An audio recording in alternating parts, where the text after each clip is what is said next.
through doing the work of the association. All right. So first thing we need to go through, introduction to the NAACP leadership structure. So where did mandatory training come from? I did not create it. I know a lot of people think, oh, wow, Erica came on and now she's created this mandatory training that everyone has to take. No. Mandatory training was actually created in 2006 by the board of directors. They approved the training format. And it was originally an 8 hour training, just so you know.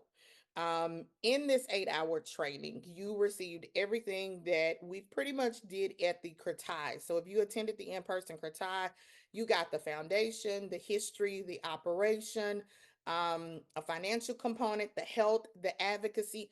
All of that is what the original mandatory training is made up of. It's an 8 hour training. So after you took the 8 hour training, you then had to follow up with a 4 hour training. So that's why it's important for you to understand this 2 hours is hard. And so know that moving forward, the ask will be that state conferences invite us to their quarterly meetings, which means we will need you to attend those quarterly meetings. But we will go to those quarterly meetings and provide this training because, again, there are so many things that I cannot go into tonight within this 2 hours.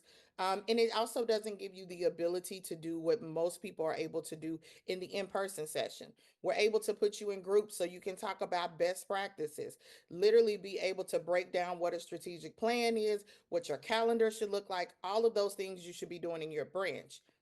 We can't do that in a virtual session with Shanita. How many people do we have now? Because I saw the number growing. 1,700. 1,700 people. It's impossible. And so that's why it's important to understand, yes, we needed to give this virtual option. And please know, we know that there are some officers that are not able to attend in person. So there will always be an allowance to accommodate them. But we really need everyone else to get into the space of this is done in person so that you are able to reap those benefits that those that attended in person were able to. All right, so let's talk about the NAACP history. And just a reminder, if you're coming on, we are putting our name and our unit in the chat, but our questions are going in the Q&A. I will try to, if we get through, well, we'll get through all of it, but I will try to answer some questions live. But still know that we will get you answers to your questions. I will take the time to answer them. I believe, Shanita, the webinar that I did on last Wednesday. When we closed the webinar, there was over 1,058 questions for me to answer. I have been going through them to answer those questions and compiling that into a document that we can share with everyone. We want to make sure you're getting the answer from the national office. So what the national office is saying, the expectation is of you as a officer, at-large member, committee chair, and member of this organization. So the other thing, if you have not attended a training or a webinar with me, at some point throughout tonight, I like to say I'm a gut punch you. But it's a gut punch with love in it. Just know that there are a lot of things that we can have be around in this organization for years, but there are some things that have changed. Our constitution changes, our bylaw changes, our rules change. And so we need to make sure that you are operating under the rules that the national office wants you to operate. Because we know that some units have unit policy, you got state conference policy, you got your regional policy. But tonight we want you to learn the national office policy, which is the policy that you will be held accountable to if you break one of the rules. So it's important for you to know the answer that the national office is giving you. All right. So this picture should look familiar. This is our founders. So I'm going to ask in the chat, can you tell me which one of the founders, who was the person that actually made the call to have the discussion to start the NAACP? If you can drop in the chat for me, who was the founder that actually made the call to have the discussion to start the NAACP? And Shanita, I'm gonna set my timer because I forgot so that I stop on time. What time do I need to stop? 7:30 our time. All right, so let's see. So I'm seeing some W.E.B. Du Bois, Mary Churchill. Oh, it's a lot of W.E.B. Du Bois. I thought I saw one that had it. Oh, there we go. Okay, Miss Joyce. Yes, you are correct. It was Mary White Overton. Um, and so I always like to say here, notice it was a woman. They called the men to the table. It was a woman. So understand, Mary White Overton was sitting at home and she was listening to the lynchings in the Springfield riots. And she just finally said, enough is enough. There has to be something we can do to protect people. And so she called the other founders into a meeting to have a conversation about how they could start an organization that would protect people's rights. And so that's why, if you've been around for a while, and if you heard me before, you'll know that I don't say elderly, I say seasoned, because that means you just have a little bit more seasoning on you. And so, our season members, you probably have heard us before where we used to say the call. Did you answer the call? And that was it, the call, because we were birthed out of the Niagara movement in New York. So I also use this as an opportunity to answer the question of why does the NAACP meet annually in New York in February? A lot of people are like, why do we choose the coldest month to gather in February? Well, that's because we were founded there. So per our rules, we must have an annual meeting every year before the board meeting. So if you've ever attended, you will know that first day there is an annual meeting that is open to everyone in the public.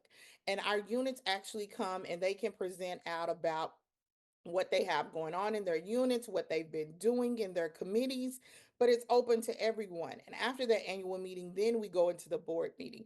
But per our rules, we must actually have that annual meeting in New York every year. So if you're wondering why it's there, that's why it's there. And I definitely encourage you, if you've never attended one, to attend a board meeting in person. I know we offer it now on Zoom, but it's a good opportunity for you to attend it in person to see what it's like. So the NAACP charge, this should look familiar too. This is our charge that we put out to everyone. And so you'll notice that it says no mayor of any city, no governor of any state, no congressman of any party, no president of the United States, no foreign ambassador. And I'm going to insert in here no NAACP member. No one should stop the work of this organization. No one should put fear in us because everyone now is looking to the NAACP to carry out work. So if we're not going to allow a mayor, a governor, even the person that currently is occupying the White House, then why would we allow a NAACP member when it is a privilege to be a member to this organization? No one is going to stop the good work that is happening on the ground. And that is why you're in training today, to make sure that everyone understands this is a membership based organization. It is a privilege to be a member here, but we have to make sure we are in order and we are following our rules and things are done the correct way. So, the next two slides are going to be our mission and vision. I don't read these slides in detail because our mission and vision sits on the website. You should have it posted anywhere that you're having a branch meeting. Most branches, if you have an office, somewhere you have the mission and vision posted. And so one of the things we want to make sure is that you understand what this mission is, but there's a part of the vision that I want to hone in on. And it's where it says, we envision an inclusive community. Now, I'm going to pose the question of, is your branch, is your unit, is it inclusive? Meaning, are we including everyone? There should be no one that does not feel welcome to come to the table of the NAACP. Because remember, we are 116 years old. At some point, The leadership at the table has to change. It does not mean that you have to give up the seat that you have at the table, but it must change. And so that means we have to bring in younger people to the table, but we have to have the seasoned members at the table to be able to tell them what has happened and what not to make the same mistakes. So I challenge you to make sure that you are having an inclusive branch that is rooted in your community and doing the work of this organization. So let's talk about the Constitution and the bylaws. And I want to make sure everyone understands the Constitution is built for the national body. So if you go into the Constitution, you're going to see where it talks about the national office and the National Board of Directors. Anytime when you are looking for something that directly relates to units, that is going to be our bylaws. Our bylaws are the bylaws of the unit, not the Constitution. The Constitution is built for the national part. So I want to make that clear so that way, anytime you're going in to look for something. The other thing I want to make clear is that the current copy of the bylaws that I have, it is coil bound. It has 3 tabs. Now, some of you, the bylaws that you have, it has feet, it has arms, it has legs, the way we weaponize it and throw it at people. So I'm hoping that after tonight, we will remove the arms and the legs from the bylaws and we will actually use it the way it is meant to be used. I'm going to challenge you also to, when you go to the bylaws and you're looking for something, look at it, read that section, take a minute and pause and ask yourself, what are you looking for? Are you looking at it to prove somebody wrong in a meeting? Are you looking at it because you no longer have the honeymoon period and everybody is no longer getting along in the unit? Or are you looking for it to make sure that you are following the rules of this organization and that what you are doing is going to benefit your community? We have to ask ourselves, when we're doing things, what are we doing it for? So, some of the things we're going to talk about tonight while we're in here for this 2 hours. I'm reminding y'all 2 hours, and I got my timer going because, at some point, Shanika, when they get to the end, they'll get to saying, can we log off? Is it not time? So we're going to talk about the NAACP structure, the chain of command, which is very important.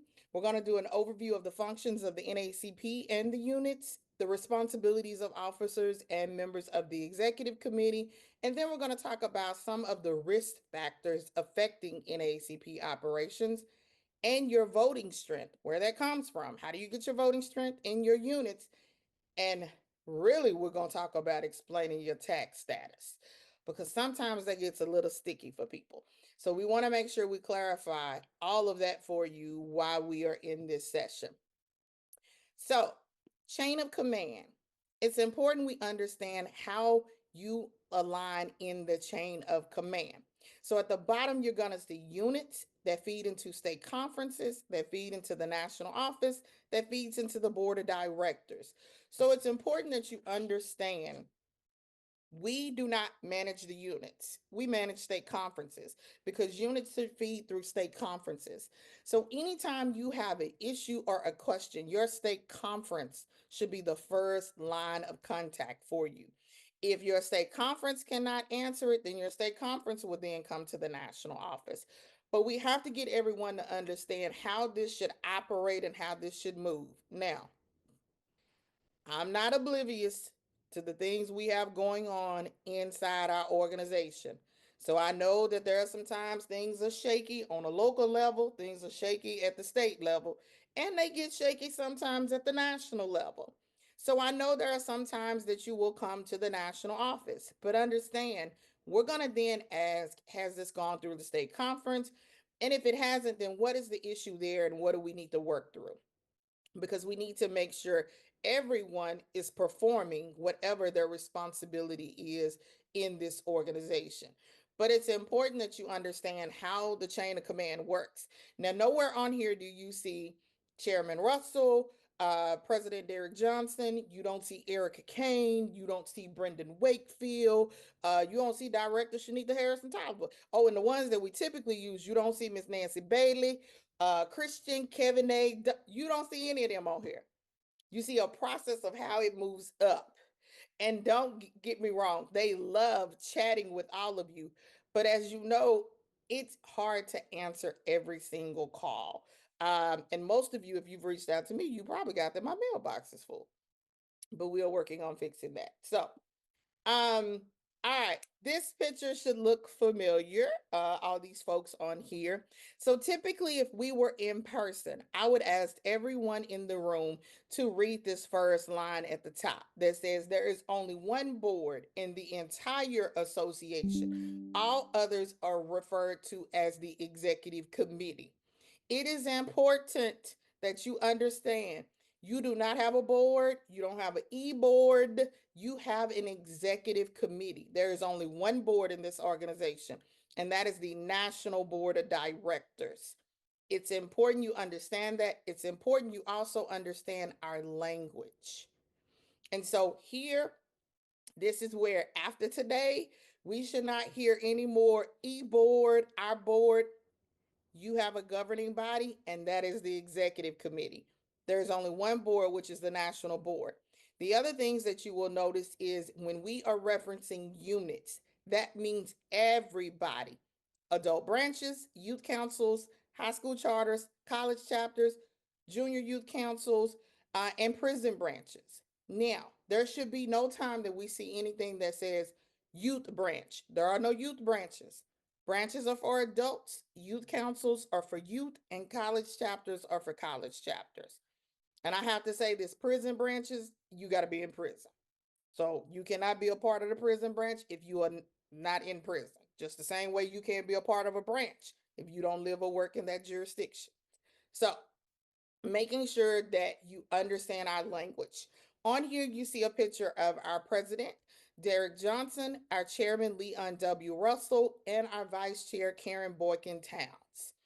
As I stated, the board meets in February, but the board also meets quarterly. So one of the things you're going to see throughout tonight is that the structure of the national board is just like the structure of the local unit. The work is not done by the officers. The work is done in the committees, as well as our national board is our governing body, just like your executive committee is your governing body. So it's also important here. So someone said, Shanita, can you still see my screen? Okay. All right. I was making sure because I just saw something. Just a reminder, if you have a question, it must go in the Q&A. I will not be able to capture questions that are in the chat because there are so many posts going on in the chat. So you must put it in the Q&A if you want me to be able to answer it. So those of you that are saying you cannot see the screen, I'm gonna ask that you you either check your settings on your computer. If I can get a thumbs up real quick for all those that can see my screen. All right. Took a lot of thumbs up. Okay. And just a reminder, you can take notes, but remember this PowerPoint will be emailed out to you with your certification, as well as we will be logging it into Salesforce as well and sharing it with your state conference. So this gives you our grassroots network structure, how the organization is set up. And keep in mind that we are the only civil rights organization that has this large size of a board, 64 members. And I am proud to say that I've had the privilege of sitting on that national board as a board member. The team knows I joke. The only position I've never sat in is treasurer. I can't balance my money, so I don't play with the NAACP money. That's the only position I haven't sat in, but all the other positions I've occupied. Um, but here, this gives you the structure, just like the chain of command, how we have our chairman of the board, the president and CEO, our national board of directors, our national youth work committee, and then it goes into your regions. And outside of your regions is then your state conferences that your units feed into your state conference. We have 7 geographical regions. And so if you have attended a national convention, you would know that after you register for the convention, you're going to attend the plenary sessions, but you also are going to attend your regional meetings, and you're going to do the work of voting for who your regional board members would be, as well as discussing the things that are going on in your area of your region. All right, so this slide also gives you the breakdown of the regions. We have seven. It also tells you about the management and the governance of the board. And so, again, this is the key thing to understand that the National Board of Directors govern the body of the organization, and your executive committee governs your unit. But I want to make it clear here that at no time can your executive committee vote to make a decision for you not to follow the rules of the national office, the National Board of Directors. At no time can your governing body have the ability to vote to not follow the rules of the organization. It does not trump the parent body, which is the national office. So also too, we talk about how the board of directors, also, if you wonder where did your standing committees come from, it came from that. The board of directors are the ones that actually create the standing committees. They create the names, they come up with them. They pretty much build it off of what is going on. The last committee that the board created was the LGBTQIA plus committee. So that now is a committee that all state conferences and branches should have committee chairs over. It's also important that the National Board of Directors is the only body that can dissolve a unit. So the board is the only one that can vote to either revoke a charter, which is what is given to you when you decide to start a unit. That is the only body that can make that decision. No local unit can make that decision. The national board is the only one that can make the decision. The national board also decides how the regions are divided up and how we place everyone inside those regions. So at any time, if they start to see, we think that they need the structure needs to be changed, that's something that the national board has the ability to make that decision to do. And what is the responsibility of the national office? I know you saying that. Some of you probably out there saying, to respond to us. That's the responsibility. Hopefully that is getting better for you as we are definitely trying to work on our communication with the units. And so our responsibility is to provide the support to you, to provide the resources so that you can carry out the work because you are not paid staff. You are volunteers. And again, I can't stress enough that you're working a full-time job, and even if you don't have a full-time job, if you're like my parents and my grandparents, you retired to go get a full-time job at the church or somewhere else. So you still working a full-time job and then also doing full-time for the organization. So let's talk about what's the responsibility of your state area conference or your state conference. And just in case if you didn't know, we use the language of state conference and state area conference because there are some states that there's more than one state in the state area conference. So I use the example of Colorado has more than one state. Tri-state, which is Nevada, Idaho, they're together.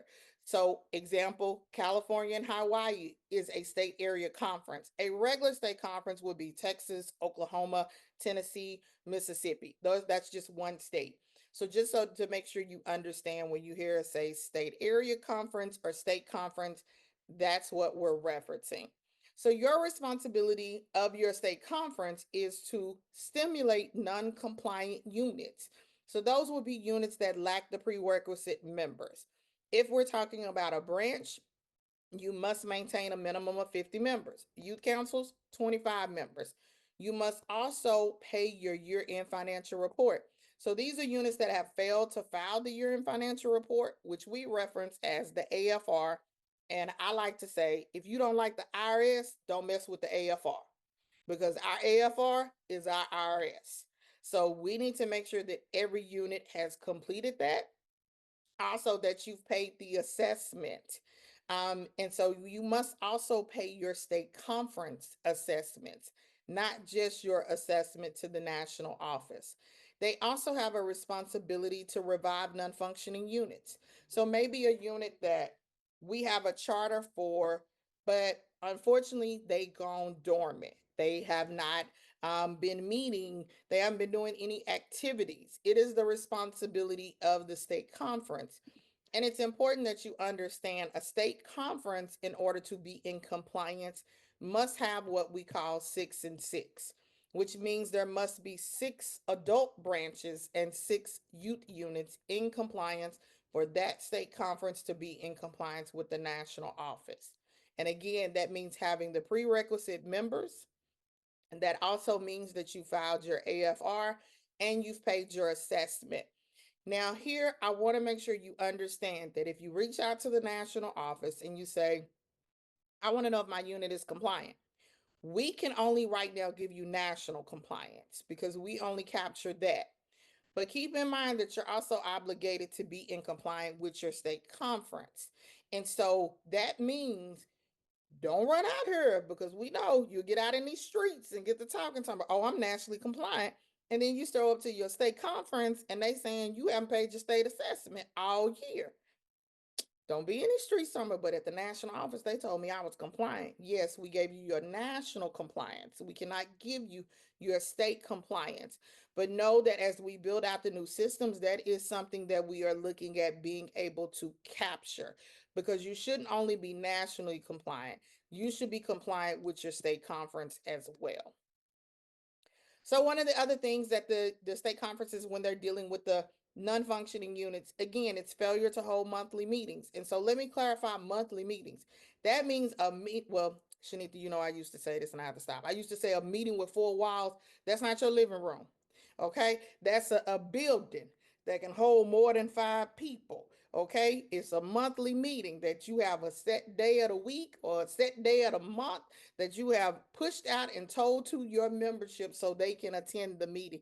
That is a monthly meeting. Now, per our new bylaws that came out January 2025, you do have the option to hold those meetings virtually or hybrid. Now, I'm going to remind you that when you're trying to hold a hybrid meeting, you must have equipment to hold a hybrid meeting, meaning you must have the ability for the people to see who's in the meeting, to see out, for them to hear, because keep in mind, those are the things that you're doing if you're hosting hybrid, where you have people on Zoom as well as having people in person. So again, as I stated, failure to pay your state conference assessment, and each state conference has a different state assessment. So your state conference secretary should be sending out to you whatever your state conference assessment is, as well as you must attend your state conference quarterly meeting in order for your unit to be in compliance. You must also provide written, and I'm gonna say that again, written quarterly reports. If it is not in writing, it did not happen. So it is important that you provide these reports to your state conference so your state conference knows what's going on. So how do you make sure that you're operating under the cycle of success? One, it's making sure you have the prerequisite members, you've paid your assessments to the national office as well as the state conference, making sure you also understand that there is one state conference. The Youth and College Division is a separate entity, but it is still part of the state conference, and we should operate as one. So there is one state conference. There's an adult counterpart and a youth counterpart, but there's one state conference. And also here, making sure that the way we are set up, we should be grooming freedom fighters to be a part of a youth council, go from the youth council, join a college chapter, have a unit at that college chapter, and then join a branch. That's the cycle of success. And I'm happy to say that I'm a product of the cycle of success. I joined a youth council. I then went to my college. I stayed in my college chapter, and then I joined my adult branch. This can happen as long as we are including everyone. And that is something that we must do at this time. We need more foot soldiers on the ground to fight the battle that is ahead of us. And so we have to make sure that we are not excluding anybody in this process. Now, let me clarify that we need people. We need people that got the mission and vision of this organization first, not your personal. Okay, so we need to make sure that you want to fight for the rights of you, other people, but you are doing it for the right reason. So, Psycho success again. If you didn't hear at the beginning, part of my job title is governance and compliance. So I'm going to drill compliance into you every chance I get, because we should not only think about compliance when it comes time to go to the national convention. And y'all know we like to get fancy at the convention. We like to attend the Spangard banquet, put our little glitter and shimmer on. That's not the only time we should think about compliance. Compliance should be an everyday, ongoing thing that we should be thinking about, not just when it's time to get fancy and go to the convention. It should be all the time. So you want to make sure that you've checked all these off, that you have the minimum members. And just in case if you don't realize, if you send in 50 members today, what's today? May 6th, 2025, and you don't send in anything else, know that on May 6th, 2026, you will fall out of compliance because they all expire at the same time, which is why you should nonstop be sending in memberships. No matter what event you're having, you should have a membership table at that event. All right, so let's talk about the units. So tax status. Now, typically the chairman, I think, is doing double duty right now, and he's on one of our regional calls. But here's typically where, if we're in person and the chairman is in the room, this is when the chairman grabs the mic for me and starts to talk about this, because it is important that you understand our tax status. And I'm looking for my other piece of paper. So all units of the organization, you are a 501c4. I'm going to say that again. All units of the organization, you are a 501c4. And I just out. So again, just remember, any questions in the chat, I will not be able to capture. They have to be in the Q&A, but I did just see one, Shanika, that I can't answer. All this information is in the bylaws. Just so you know, I always like to say all we did was put it on a slide deck, make it real fancy, and put some blue color behind it. But everything that I'm covering is not hid. It is in the bylaws for units. None of this stuff is hid. Now, your tax status. I firmly believe this is the place where people get in trouble. And then people say, but only if I had an example, then I wouldn't have broke the rule. So let me give you an example. Your unit's a 501c4. The national office is 501c3. And I'm going to remind you again, because I see we got some chatter in the chat. You want the answer coming out of my mouth, not the answer that somebody's putting in the chat. So just so we clear. Now, 501c4, there are tons of units that get funding and they do not have a 501c3 because you cannot. So here are your examples of what not to do. You go to apply for a grant and they say you got to be a 501c3. So you go out and you incorporate the branch. No, that is a violation of our rules. It is clear that you are a 501c4. Another example, you got a nice member of the branch or officer of the branch that they just so happen to have a 501c3.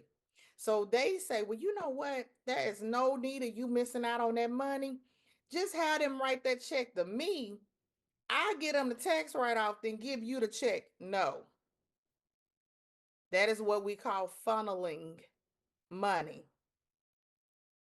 That's the second no. Now let me give you the third no. At no point should your branch have ever formed a 501c3 that the national office did not know about and that you hide, because we are finding them day by day. So you should not have it and just think, oh, they're not going to know. So we're going to still run this money over here, but then not tell nationals. No. There's currently a thing called tithes. If you have a funder that needs a tax write-off, one, you should know that at the beginning, because your sponsorship letter should be clear that you are a 501c4. If they need a tax write-off, that money must go through the Tithes Foundation.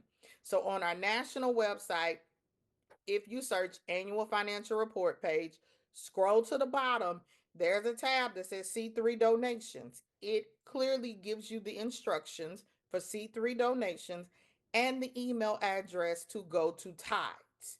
That money must go through Tides. Tides then will give you the money. But you at no point can operate as a 501c3. You cannot. It is illegal. Please don't try it. Remember what your grandmama told you: what's done in the dark come to the light. It eventually come to the light. It causes too many problems. Just don't do it. Because there is no excuse or no reason that you would say um you needed a 501c3. It's Tides. Shanika, can you put Tides in the chat? Tides. So I just want to make that clear. The other thing is to make clear that you understand a 501c4 corporation may not, as its primary activity, conduct business with the general public in a commercial manner. Any earnings of such an organization must be devoted exclusively to charitable, education, or recreational, or for purposes of civil rights. That's what you should be doing. That's what you should be raising money for. And I want to remind everyone, as you send in these requests for your events, let's keep in mind that these should be events that are in line with civil rights. And the chairman would want me to tell you that we are not a scholarship organization. So, yes, it's good that we give scholarships, but that is not what the NAACP is built about. So, I want to make sure we don't lose our way, as well as this is not a social organization. Yes, there should be events that we are doing in the community, but it still should have a civil rights focus on it. And so it's important that any event you have, you are registering people to vote, you have a membership table, but it's geared and focused on your community, and we're not a social organization. So hopefully everybody got tax status. Yes, somebody said touch your neighbor. I like that. Shanita, they talking your language in the chat. Only if I could see y'all. Just think about how much fun this would be. So protect the brand. I always joke and say that is my number one job. I am the VP of Governance, Compliance, Training, and Membership. My job is to protect the brand, and I'm going to protect the brand at all cost, which means at some point, sometime, our relationship might get a little shaky, and you might not like what I do, but it is my job to protect the brand, as well as it's your responsibility to protect this brand and to understand that in a world of AI, people should know that the NAACP is going to give credible information. They should not have to ask what is being posted on our social media, what is going out in press releases, or anything else. They should know that the NAACP is giving reliable information. So maintain confidentiality of sensitive materials and privy information. As my grandmother says, keep our business in house. For some apparent reason, when we seem to get mad at each other, we run straight to social media, to the media, and everybody else with our business. Keep our business in house. Understand that it's probably time as executive committee members and officers that you start signing NDAs. Because when you get mad, you go run tell our internal business. We got to stop it, people, because understand that when you go run tell it, it damages. No one is sitting to the side saying, oh, that's just those people in place. And so when those people move out the way and somebody else come in, then the NAACP gonna be okay. No, you have damaged potential funding, not just for the national office, for your local community. Because the question they're gonna say is, who's operating the shop over there? Why can't they get along? Why can't they disagree and get along? What's really happening? So think about that when you are so quick to run outside with our business when we need to keep it in house and work it out. Or it might be that you got to step away from the table because your personal has become too much. But we must protect the brand now more than ever. Everybody is coming after us. And I always say, the African proverb, if there is no enemy from within, the enemy from outside can do no harm. We ain't got to worry about the White House. We doing it to ourselves right now. We don't need anybody else to help us. So it's time we clean house and we get the folks that want to be a part of this organization for the right reason in this organization. But that means we all have a responsibility to protect the brand. Exercise professionalism. Also, keep in mind that there is only one spokesperson in your unit, and that is the president of your unit.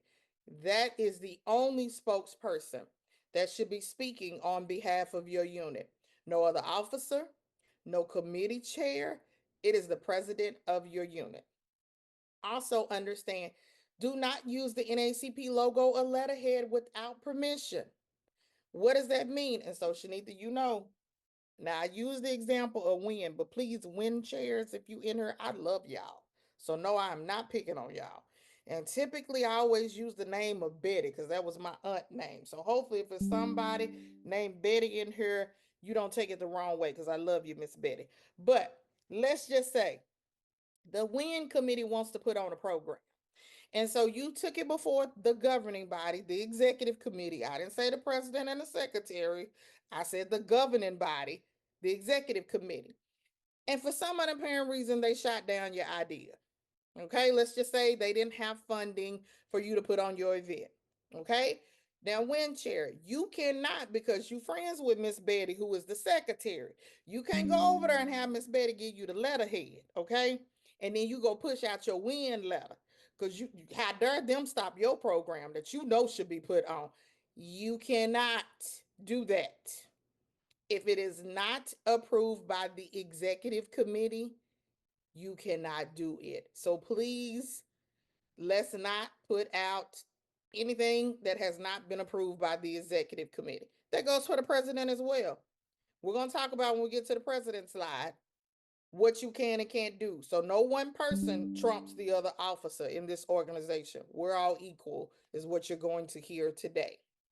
So, oh, and I forgot to give the thing of everything, every example I'm giving you is a real example. I don't make these up, even though I know I probably should have a career in comedy whenever I leave the association. Um, but these are real examples. So this is why I use them so you can understand these are real examples. Now, these are the NAACP logos. If you did not know, the logo changed in 2021. This is the new logo. The concern that the board had was that no one was identifying NAACP anymore. A lot of other organizations were coming out with the same logo we had, which was the seal. And I love the seal. I have tons of things that have the seal on it. But this is the new design. We want consistency. At no point should anyone question, is that the NAACP? Yes, this is the NAACP. That's who this is. And you know that when you see these 5 letters. Now, if you have not created your new logo, you can reach out to the comms team and they have already created logos for every unit. They will email it to you and the branding guide for what colors you can use and what the logo should look like is actually on the national website.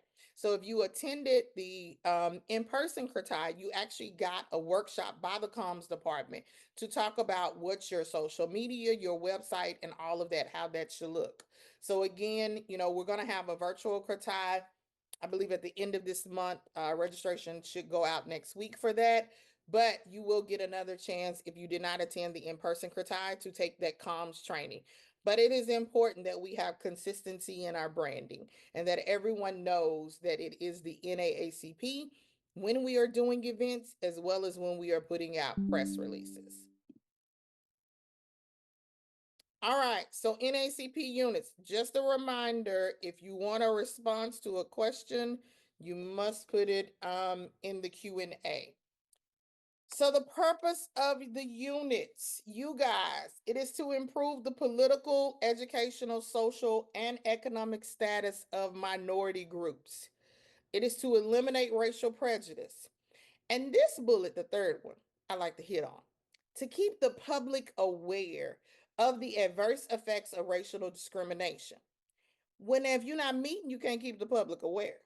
If your committee chairs are not attending community events, you cannot keep the public aware of what's going on.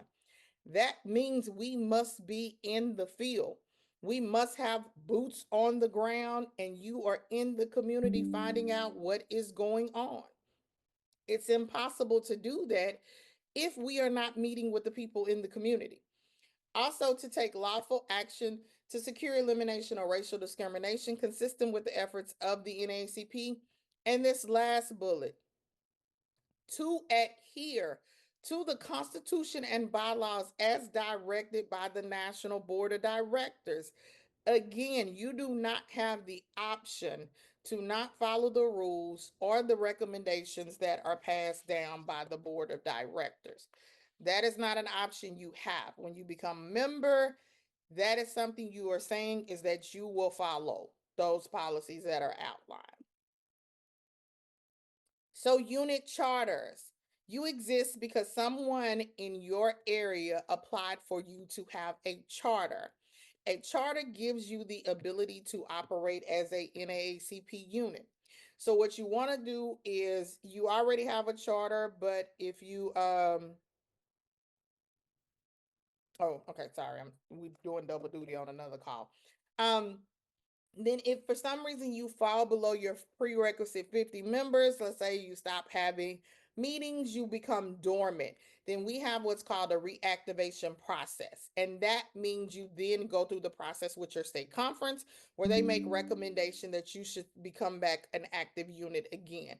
All of that must be presented to the Committee on Membership and Units, and then the board approves for you to be reactivated. But to have a charter, you must have the prerequisite 100 members. So now, as a regular unit, we only require you to maintain 50 members. But to take out a charter, we require that there be 100 people from that community. And I cannot stress enough that in order to be a member in a unit and an officer, you must live or work in the jurisdiction of your unit. It is not an option. You must live or work in the area of your unit. If you do not, that is a violation of our rules. If we are notified that someone is doing that, please know that the national staff is going to reach out to you and ask you to provide documentation that you either live or work in that area. We have a serious concern when people purposely choose to violate the rules. It's not good because 9 times out of 10, we have a unit where you either live or work, and we need you to be a part of that unit where you live or work so that you can actually be active in that unit.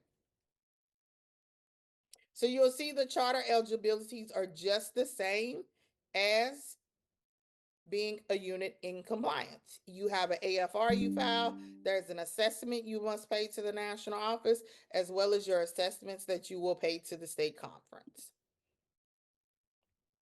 Okay, so real property. Let's talk about that because it's important you understand real property. You cannot own property. No unit, affiliate, no one can own property as a NAACP unit. And again, I like to give examples because people always say, only if I had an example. That is a building, that's a car, that's a van, that's a boat, that's a motorcycle. That is everything that is real property. Land, you cannot own anything. Okay?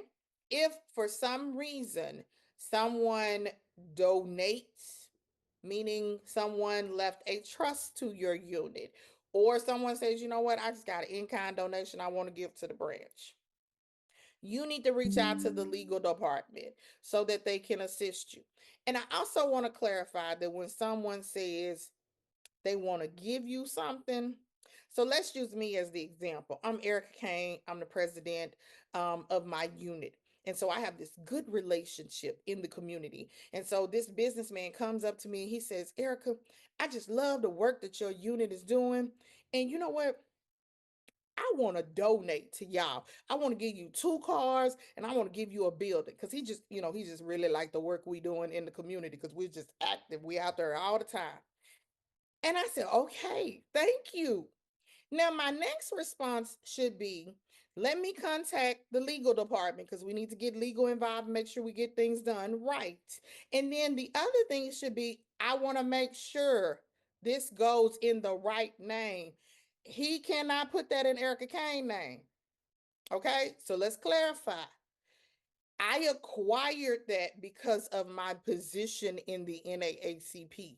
I don't put that in my name.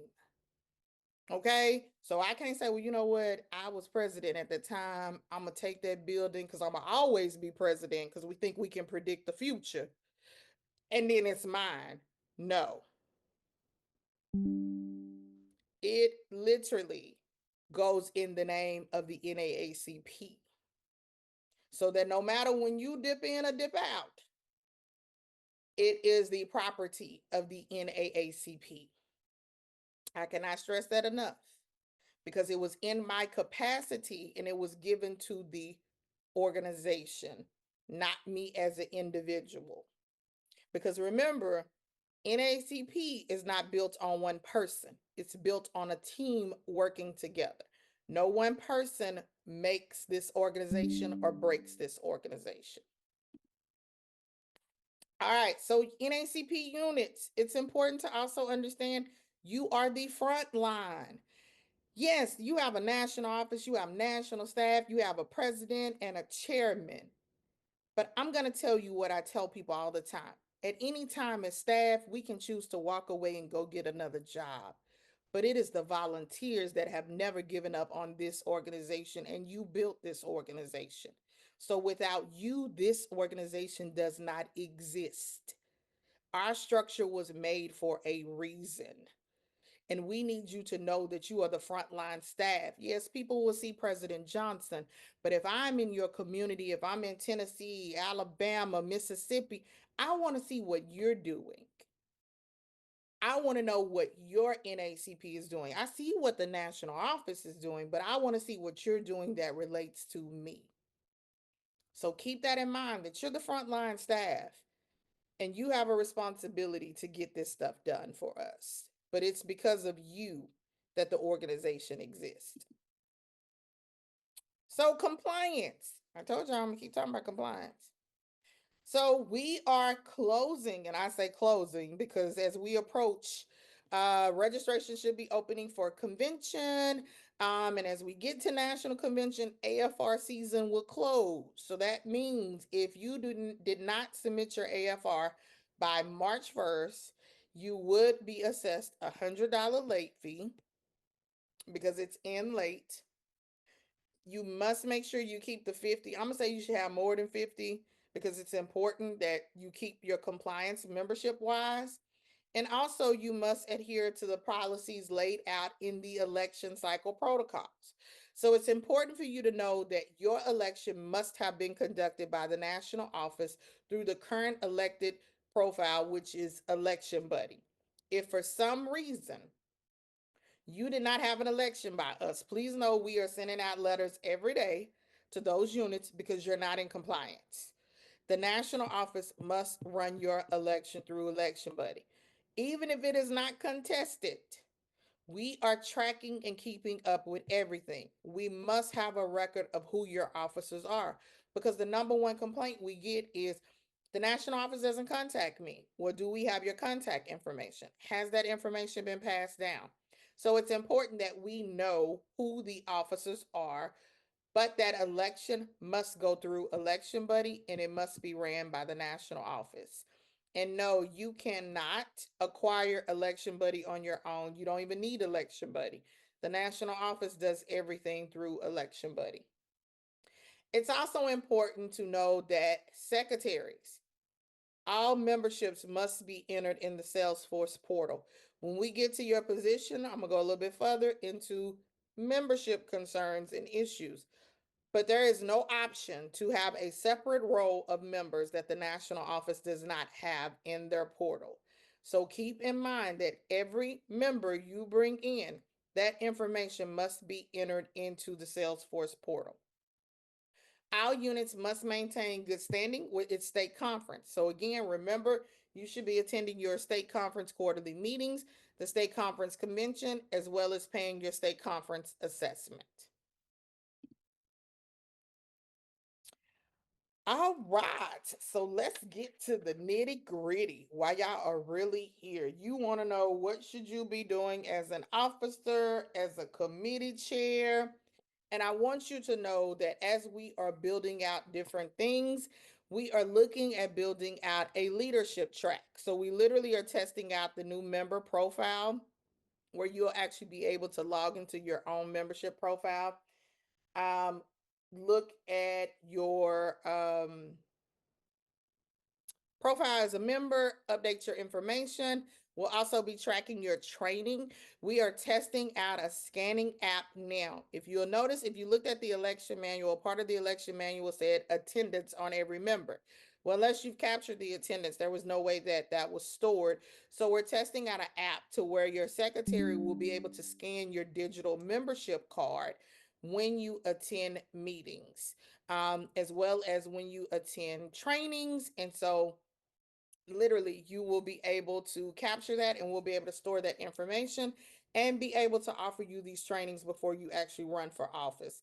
I'm a firm believer that you should be able to do this position, but know what you're stepping into, because a lot of you probably came in and somebody probably brought you in and just said, look, just sign up, it's not going to be a whole bunch of work, it's just a little bit of stuff. And then you was like, whoa, wow, this is a lot, and you have to think about it. So we want people to be prepared of what's going on. All right, so duties of officers and executive committees.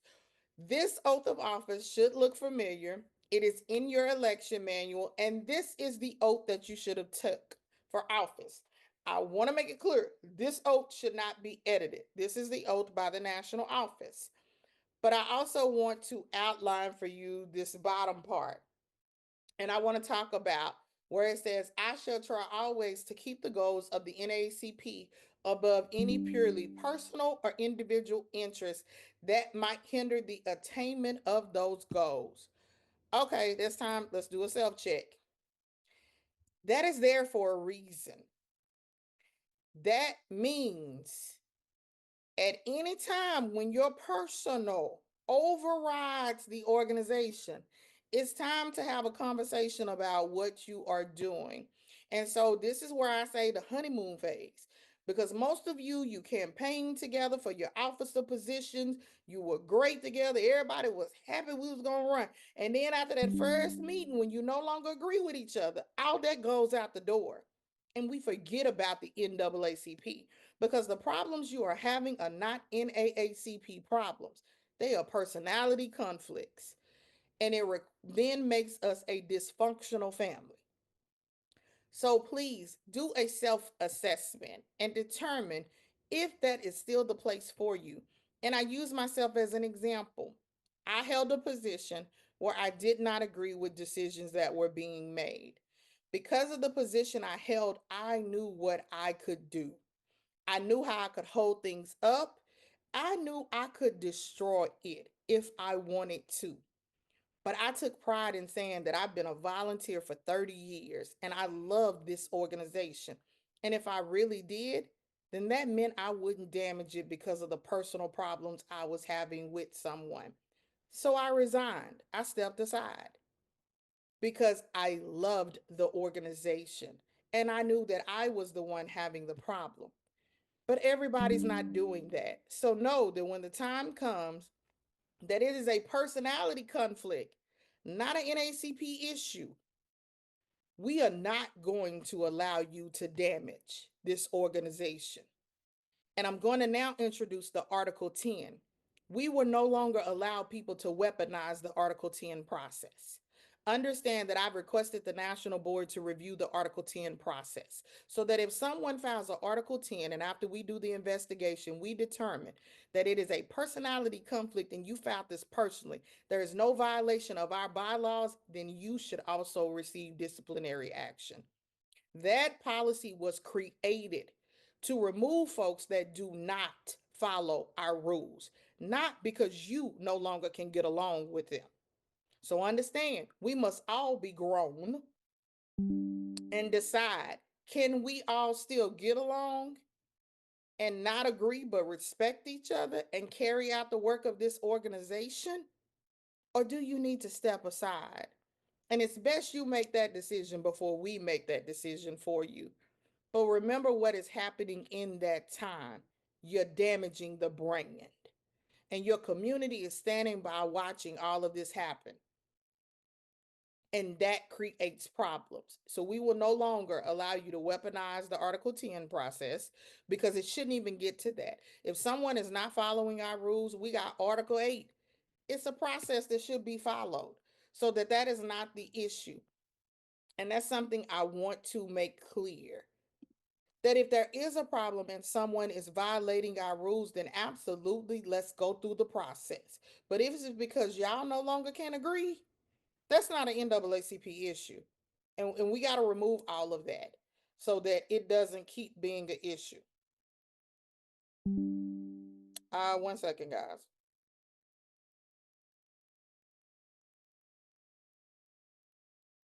Oh, okay. Um, so we got to make a decision. And we got to make a decision of, you took an oath, and we need to hold that oath. And we need to make sure that we are doing what we should be doing. And a lot of times it's just having a conversation and realizing you don't agree. But is it that you don't agree because you're pushing the work of the organization, or you don't agree because you're pushing your personal thing? That's the piece to remember. Also, it's important to understand that you have a tenure for office. I know some of you been in office 10, 15, 30 years. As long as you were elected every two, that's what matters. Because there should be an election every 2 years. Okay? There's no, it's great to have a mentor, mentee, and a succession plan, but they must go through the election process. We no longer allow where you just point out that person and you say, yes, you're going to be it. That's not how this works. Your membership, the people that pay a membership to this organization, should be electing their officers.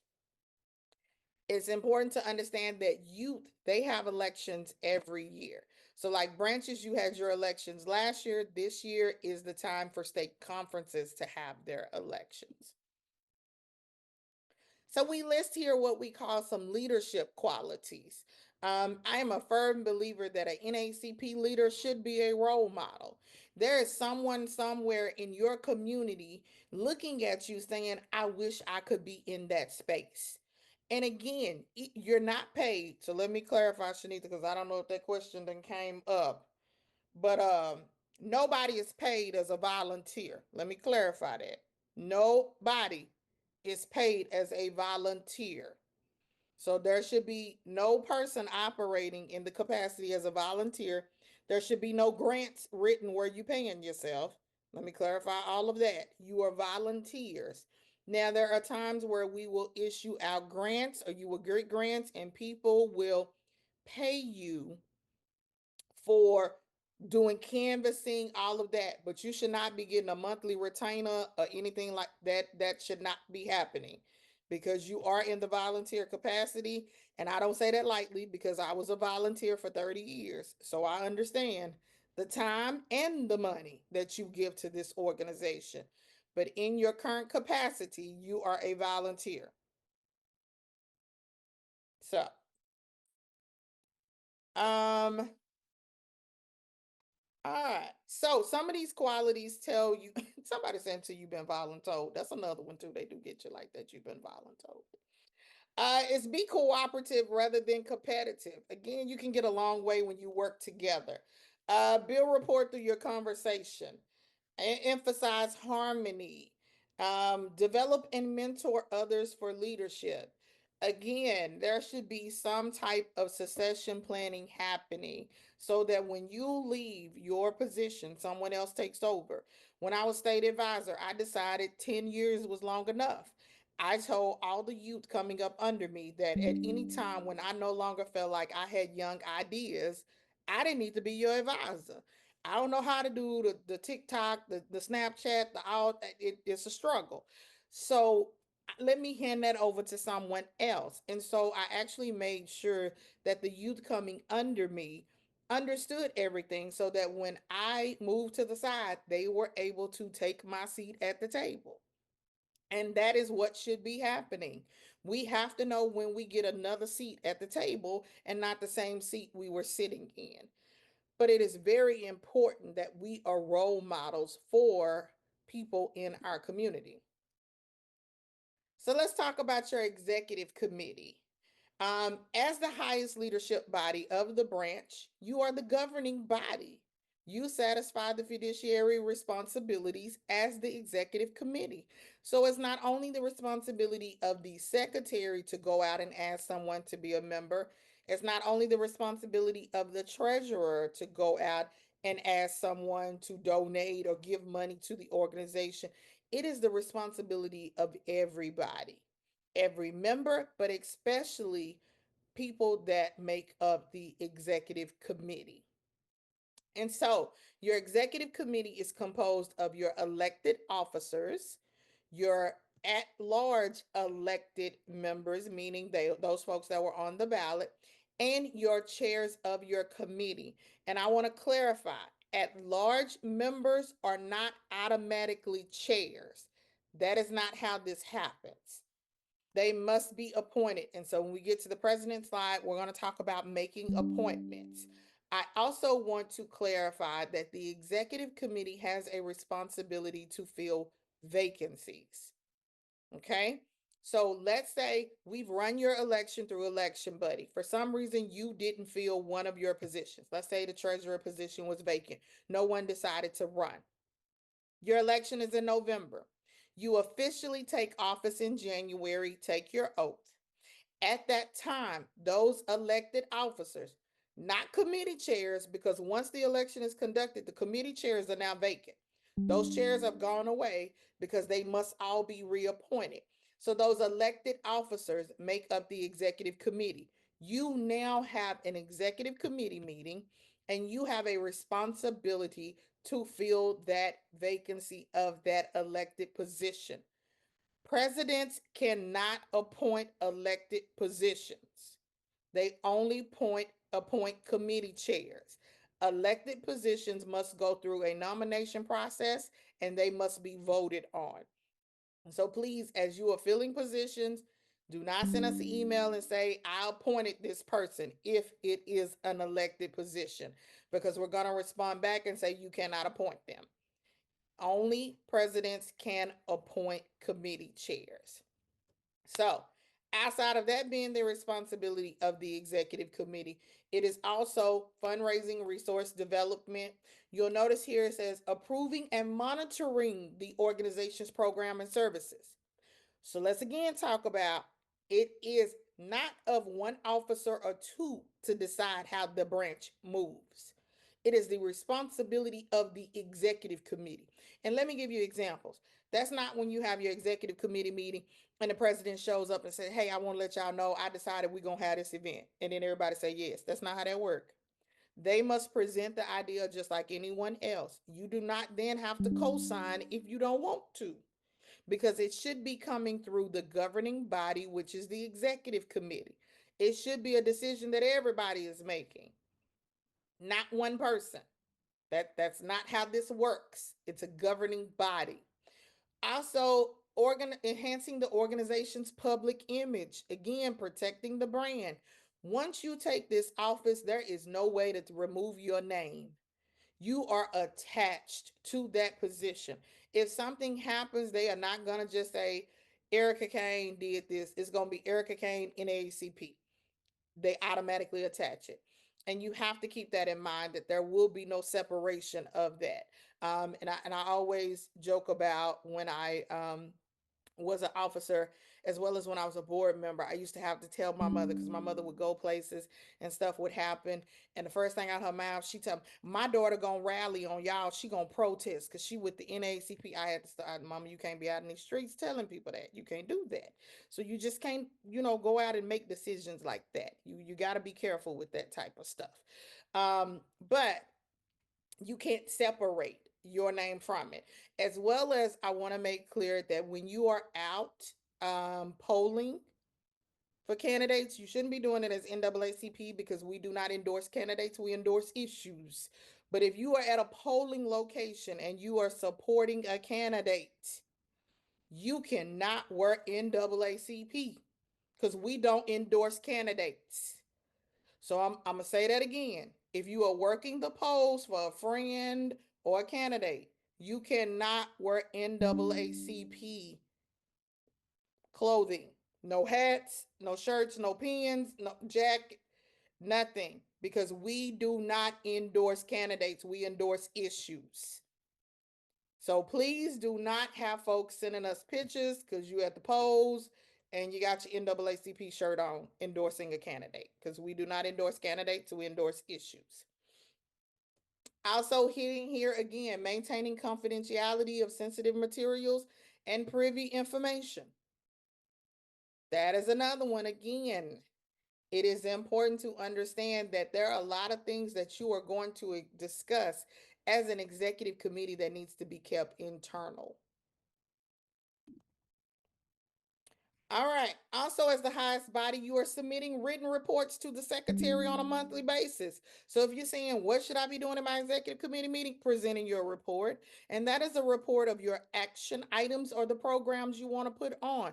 I don't need to see 32 bullets of you call Miss Joanne on this day, you call Mr. Leo that day. No.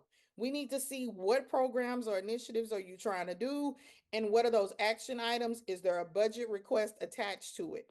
Because literally what should have happened is when you took office in January, within, I'm gonna give or take, say 30 days, your president should have appointed the committee chairs.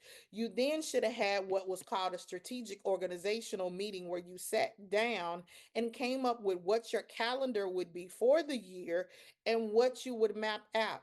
And every committee chair should have also been able to provide what their items were and if they had a budget attached to it. That's how you develop what the branch is going to do. But it happens in that body, the governing body. So outside of that, you should also know basic Robert's Rules of Order. There should be respect in your meetings. Know and effectively articulate the mission, purpose, and goals. Attend. So I'm gonna say that again. Attend executive meetings on a monthly basis. That means you got to have a meeting. You should be having a meeting and you should be attending those meetings. Our policies are clear that if you miss 3 consecutive meetings without notice to the president or the secretary, that does qualify you for removal. If you miss 6, I'm going to ask what's happening, because now you've missed half the year. So that's the question I always pose is, have we gone half a year and an officer or a committee chair has not performed their duties? I'm a question, what has the branch been doing? Also, you should be active in fundraising activities as well as active in soliciting memberships on a quarterly basis. So, as I stated, you're the governing body. You are the nervous system of the unit. Each standing committee chair should view a matter from the work of their committee responsibility. No issue ever belongs to one committee. So I'm going to give you an example later of how each committee can work together on one issue, because it shouldn't be you're taking that issue on by yourself. Okay. All right, Shanita, let's get to the fun part. We're getting close to the end, y'all, just in case if you didn't know, because my timer is going and I'm watching my stuff. Now, in the chat, and I see those of you saying you put it in the Q&A. As you can see, I'm still talking. There's no way I can answer. Shanita is trying to hit as many questions as she can. Again, remember, I am telling you that I am going to pull every question and give you an answer to that question. So do not think you're not going to get an answer. I will be in resolutions this week, and while I'm in resolutions, I will be answering your questions, and we are going to share those questions back out. We will build a FAQ. That way, you might have asked something that someone else didn't ask, but you'll be good to go. So in the chat, I need you to put if you are a president, because this is where this gets fun. And I can just tell you, if we were in person, this is where it would really be fun. Because typically, what I do is I ask where the presidents are. And then later, I'll ask where the VPs are. And then, if you're still in the honeymoon phase, where the relationship is still good and y'all working together, you sit next to each other. But if it's an already gone rogue, the president on one side of the room, the VP on the other side of the room, and we know the honeymoon phase is over. So, but for now, let me see the presidents because I want to see how many presidents we got in here. Okay, Shanita, we got a lot. Got a lot of presidents. Okay, okay. Now, you presidents, I know you probably sitting somewhere. You got that nice blazer y'all get. You got the seal on it or something, the letters or something, because you the president. So you got to have that standard blazer. You probably got a baseball cap with the NAACP on it too, because that's just what the presidents do. I've been a president, so I know you get that little blazer. You have all the stuff to say NAACP. You just be so happy and proud about it. And it is good that you be proud about it. But as we go through these two slides, I want to make it clear that nowhere on this slide, presidents, are you going to see dictator, because this is not a dictatorship. We are not running the NAACP like they run in the White House, okay? Not a dictatorship, okay? We're going to work with everybody together. So, president, you are the spokesperson of the branch. That is important to know because you should be the only person speaking out. The other thing is that you appoint, and this is where I pause because some kind of way everybody has seemed to miss this piece. Not only do you appoint the chairs of the committees, but you appoint the members of the committee. Okay? Want to make sure you understand. It is clear in the bylaws. The president appoints the chairs and appoints the members of the committee.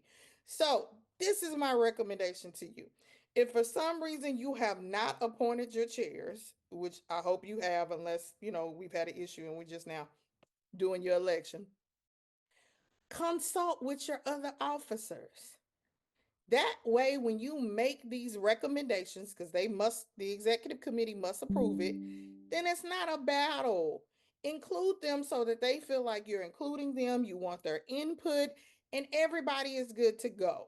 And it's not just you putting people out there that no one else wants you to put up. Also, remember, as you're appointing these chairs, these folks should be subject matter experts for the committee that you're appointing them of.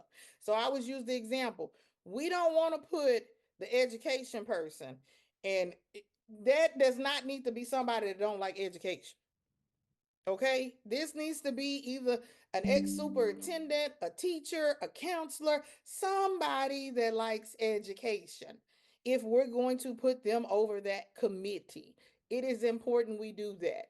Now, also, you have the responsibility to countersign all checks and properly supported requisitions for distribution. Newsflash, per the new policies, presidents, you can no longer sign your checks. This is why it's important that you have a first VP, because you can no longer sign your own checks. So the signers on your account, there should be 4 people: president, first vice president, treasurer, assistant treasurer. Okay, I'm gonna do that again. President, first vice president, I didn't say second, third, or fourth, treasurer, assistant treasurer. So, presidents, if the check is going to you for reimbursement, because that's what it should be, you can no longer sign your own check. Okay? And no check should be signed if there is not a voucher with a properly executed receipt or invoice attached to it. That has always been our procedure. That has not changed.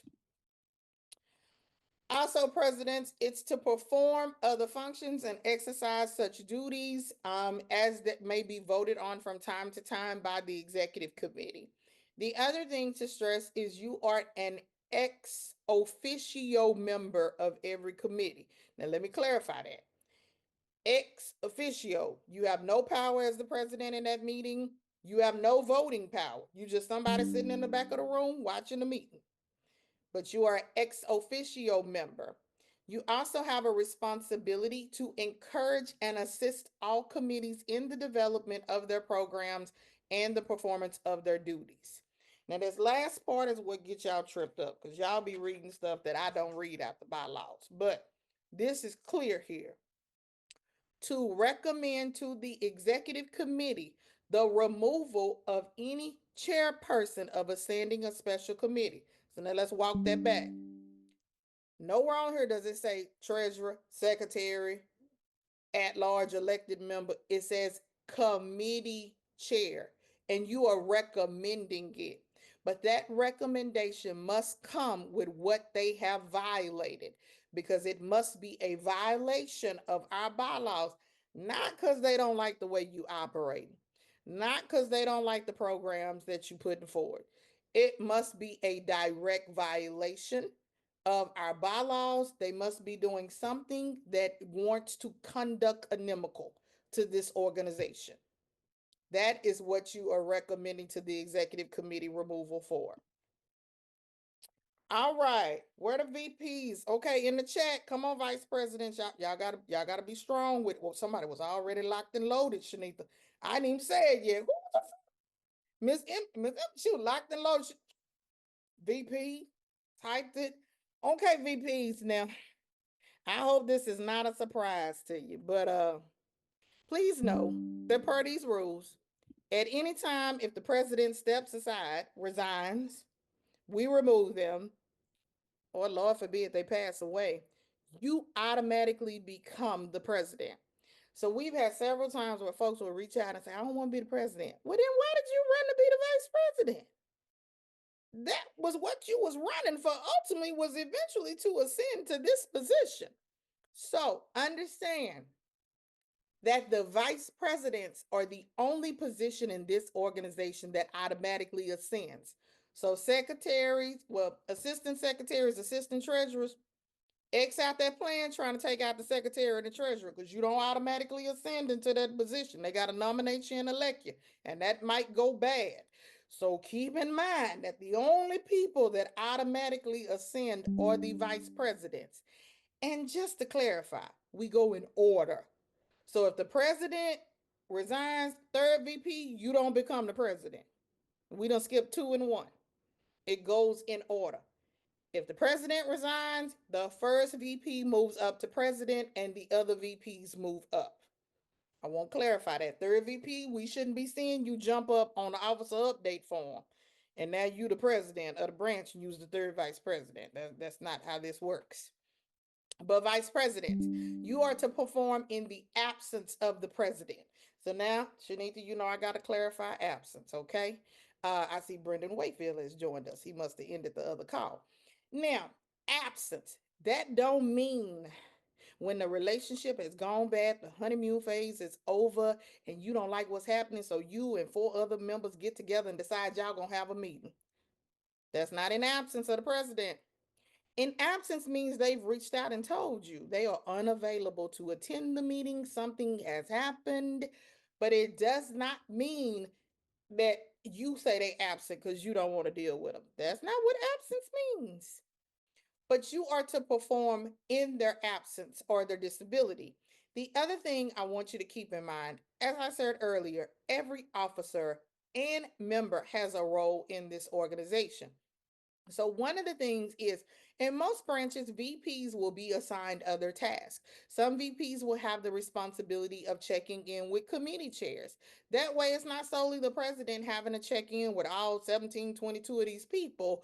Someone else has that responsibility. There is no officer that we should have that does not have a role in the branch.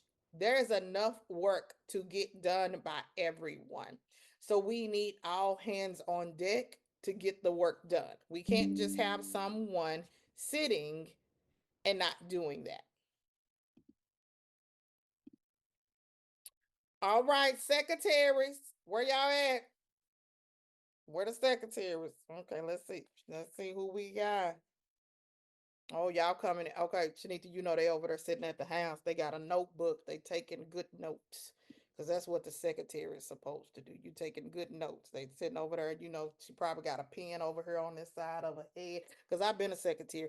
The other one, they probably nonstop reading that chat, talking, and you You know they're not doing none of that, but that's all right. We'll tell them later. That's secretaries. That's what you're doing. I know it. It's okay. I've been a secretary. Somebody say they have two notebooks, Erica. Two. That's I'm with you. And one of them probably got the NAACP on it because you got to have your good paraphernalia. You got to have all that with you when you're a good secretary. Have your good notebook to take down notes. Now, secretaries, let me break it to y'all the same way I had to break it to them presidents.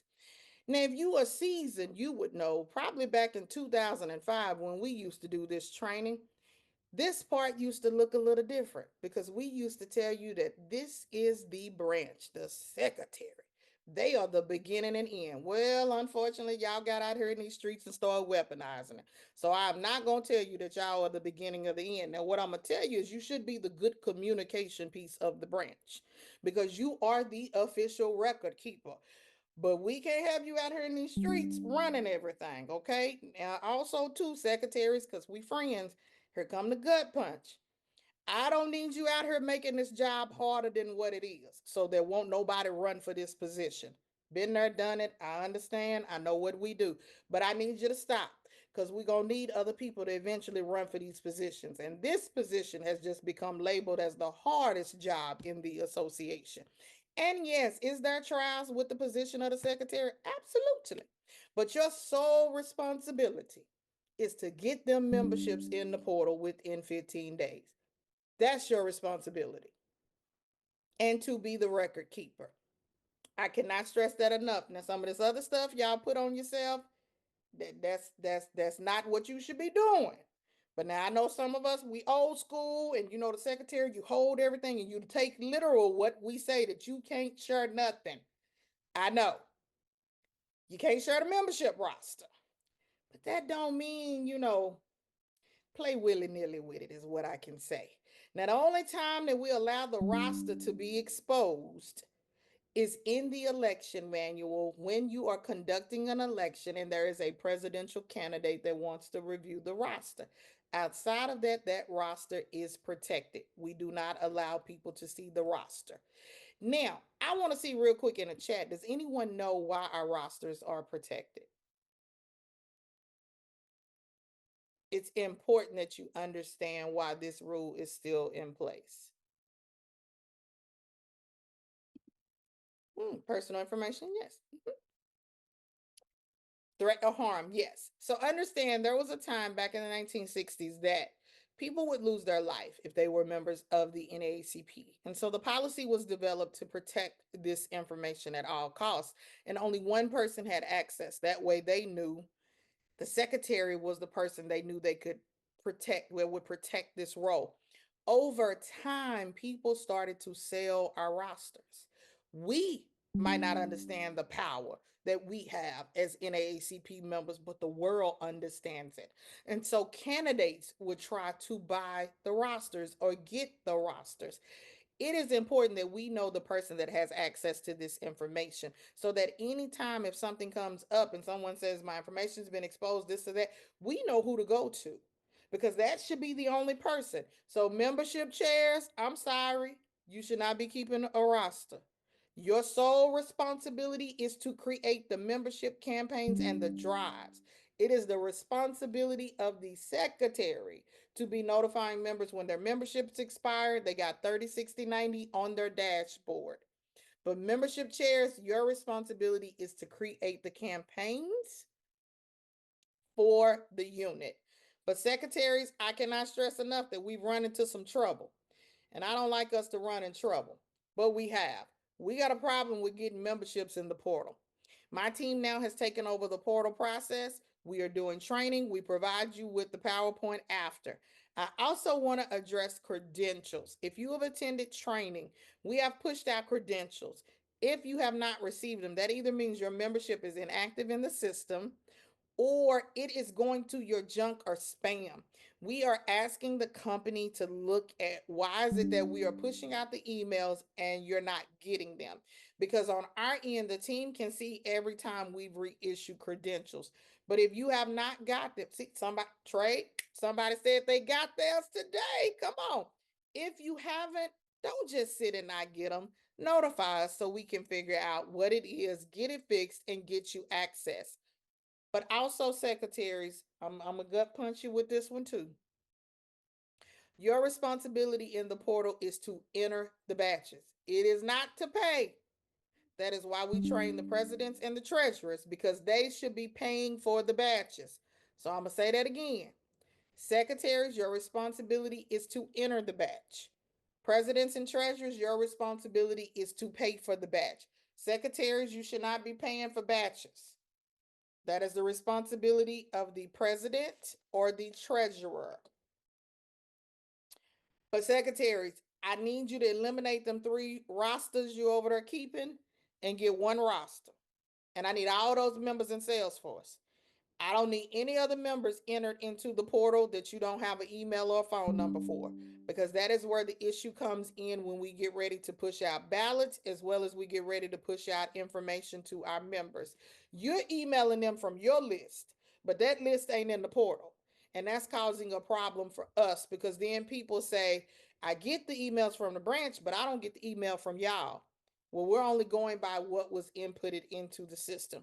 So we need you to work with us. We are going to push out the inactive roles again.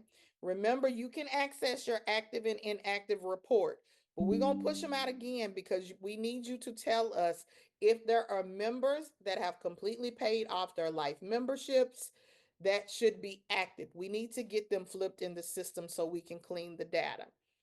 The other thing, secretaries, is you are an ex officio member of the executive committees. So let me clarify, you are not the secretary of the standing committees. So, committee chairs, after you become the committee chair, your first responsibility is to hold a committee meeting and elect the secretary. And it cannot be the secretary of the branch. So don't let Miss Betty tell you she want to be the secretary of every committee. No, tell her no. Tell her that's just really nice that she want to help, but no. She cannot, because we're putting too much work on one person, and we should have all committees functioning, and it should not be the responsibility of one person to get all of that done. So you need to elect a chair of every committee. Secretary, you should have the vouchers. Every action that came out of that bank account. So again, this is where um the AFR becomes an issue, because come time to fill out the AFR, y'all over there trying to finagle some receipts, and you should. Secretaries, you should have the voucher or the requisition. The receipt or the invoice should be attached to it, and it's an easy balance game. I'm gonna give you an example. At the branch meeting, there should be a membership table at the back of the room. The secretary should be back there taking the memberships, passing the money over to the treasurer to write out the receipt. At the front of the room, the assistant secretary can be taking the minutes, because the secretary should be back there taking the memberships. This is an easy process. We make it hard sometimes, and we shouldn't. So, again, secretaries, you should have a voucher or requisition for every financial transaction that has occurred in the branch. There should be no time that we're saying, I just don't know where that money came from. I don't know how they spent that. How they spent it? Because there should have been a voucher attached to it. So, membership chairs, you create the membership drives for the unit. All right, so this goes into, again, I want to clarify that our rules have not changed. You have 15 days to get the memberships in the portal. 15 days, not 6 months, not a year, because we've seen some of everything. You have 15 days to get them in. Every member, after paying their dues, will receive a card from the national office.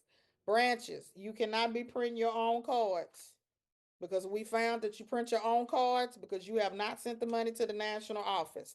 We are getting tons of calls, and we are starting to track and reach out to those units when members contact us and say they have paid a life membership or they've paid a membership and they are not in the portal. That's a problem. That means that membership is not being entered. They must be entered, because then otherwise you are stealing from these people, and you should not be. Do not take somebody's, I almost said it, Shanita, but I called myself. Don't take somebody's membership money and put it towards your freedom fund. That is no. put them people's membership in the portal. Remember that if it comes through the portal, it is a 50-50 split. If they pay online through the web or mail in, it's a 60-40 split. For those of you that have PayPal, Square, Stripe, however you collected memberships, when you pull it out that system, it needs to go into our system because there is no backlog at the national office. So I want to clarify. There is no backlog. We are getting folks calling us saying, well, we know y'all got 1,000 backlog up there. There is no backlog. We process batches every day when they're entered into the system. Secretaries, I need you to remember that when you enter the batch, you must commit it. There are currently about 400 batches that are sitting in the system waiting on payment. We cannot issue cards until those are paid for. So we will start to pull a batch report provided to the state conference so the state conference can start contacting you units that have batches sitting that need to be paid for. All right. Who do we have next? Okay, the treasurer. Treasurer's dropping they was already locked. Look at them. Who Shanika, who's that put a money bag? Who's that put a money bag? Hold on. Who is Letitia Brown? Sure. She put the money bag on the she said I'm the treasurer. Baby, I bet they don't get nothing past her. No nothing. Okay.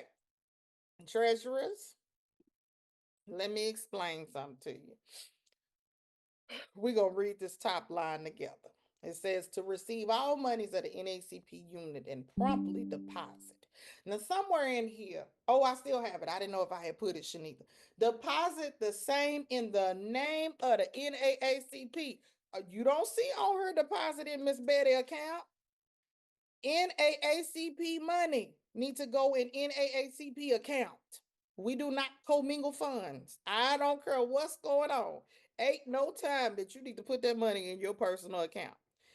That money needs to go in an account in the name of the NAACP, and all signers, president, first vice president, treasurer, assistant treasurer, need to be on that account. There should be 4 signers on that signature card. And at some point, we are slowly working with units that you will then have a representative from the national office on your account. Or there will be a letter that has to be given to the bank that says we are the parent body.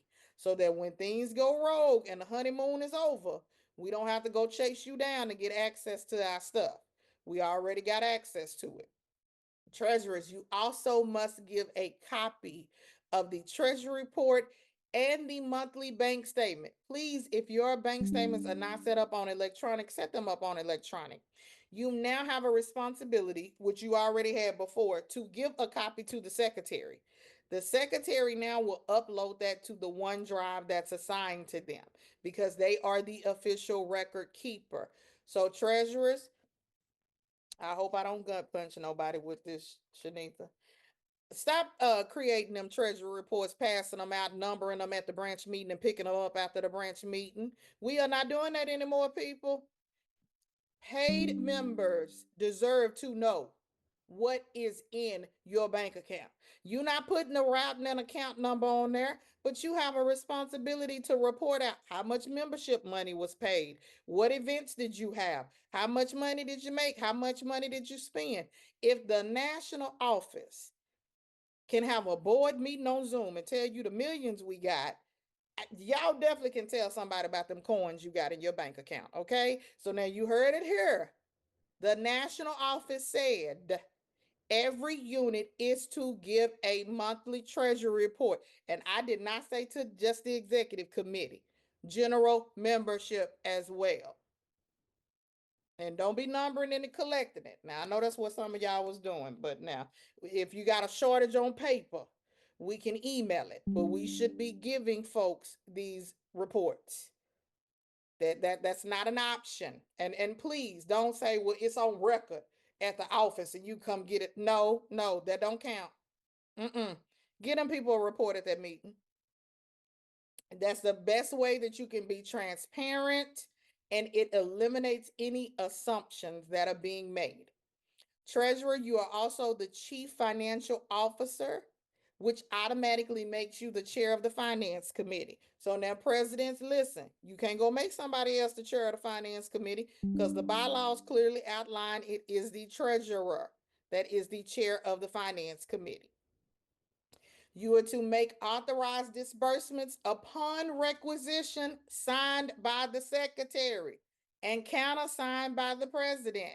That means you shouldn't be writing any checks that you do not have a voucher signed for with the receipt or invoice. Newsflash, treasurers, you can no longer sign your checks. The assistant treasurer must sign your checks. Now you're going to see here where it says you're required to be bonded. The new rules also state the other officers are to be bonded.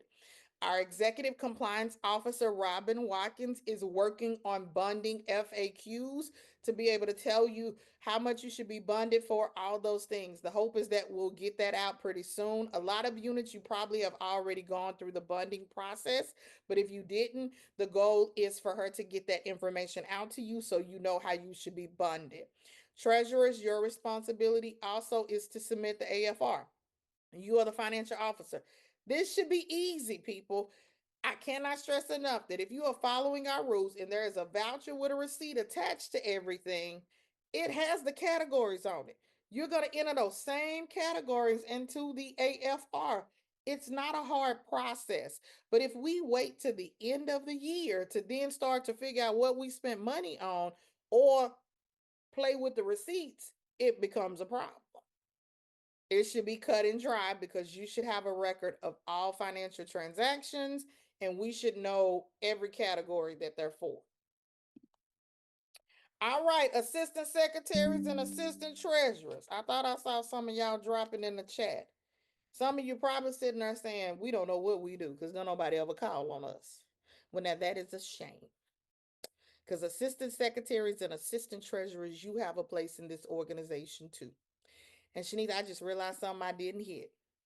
Now, per the new rules that rolled out in June when you ran for office, the rules were clear that president, secretary, and treasurer cannot be related. I'm going to go back and say that again.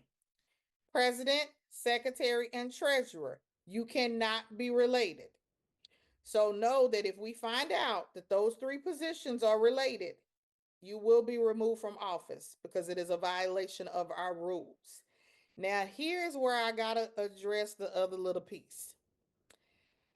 I have requested that the chairman review the roles of assistants because what is happening is people that are related are then getting in assistant positions. Now, the rule does not apply to them, but what I want to make clear to you, it's almost like you're trying to circumvent our rules when you do that. So it's best you don't, because let me tell you what's not going to happen. If the assistant secretary is related to any other officer, president or treasurer, you will never step into the role of secretary, and I will not give you access to that portal. And the secretary should not be giving you access to anything else because that is a violation of our rules. And you shouldn't do it. We just shouldn't put ourselves in those positions. There has to be some other people that can serve in those capacities. And if you're asking why did the board come up with this rule? Because we tired of these families running rampant in the organization or taking over stuff that they shouldn't. And those three key positions can circumvent our rules. And based off of everything that we've encountered and looked at, those positions circumvented our rules, which is why now you cannot be related in those three positions. Now, I'm not going to say that eventually it might not extend to another space because I truly believe that there was no branch we had that everybody was related. But Brenda knows we actually have one, y'all, that everybody is related in the branch. That is amazing to me. Now, I'm also concerned too how big this branch is and where the rest of the community is. But we have those rules in place for a reason. So I want to make it clear, do not put your spouse, your partner, your family member, by relation in these positions and think you are going to circumvent our rules. It's going to cause problems and we don't need to do it. You want to take care of it before we have to take care of it. So if you ran and y'all don't have a last name, because if you read the election manual, it also covers common law. You cannot be related. Don't have us make the decision when you need to do what's right per the policy. But I want to clarify, assistant secretaries, assistant treasurers, you perform the duties of the treasurer or the secretary in their absence. But assistants, no, I will not give you access to the portal. That will only be given to the secretary. So now, Shanita, I forgot we got about 2,000 people on here. Hear this loud and clear. If for some reason an officer leaves, you need to immediately notify your state conference in the national office so that we can assist you. Do not email and ask for another person that is not in that capacity to get access to that portal. It's not going to happen. You will have to go through the process of submitting us the resignation letter of that person and the minutes to show where you actually conducted an election. We will not replace them with credentials. We will not share credentials. So just know the team is going to respond back and say they need the resignation letter and they need a copy of the minutes where the executive committee actually voted. We're not putting people in positions anymore and they should not be in that position. That person will also have to take the training to receive those credentials so that they can act in that capacity. But if it is someone that's related to president or treasurer, that's not going to be an option. All right, executive directors. Do we have any executive directors? And before you start typing, let me clarify that an executive director is a paid position that has been approved by the national board. So let me just clarify. We only have a couple of those, but executive directors must be approved through the national board for the unit to have paid staff.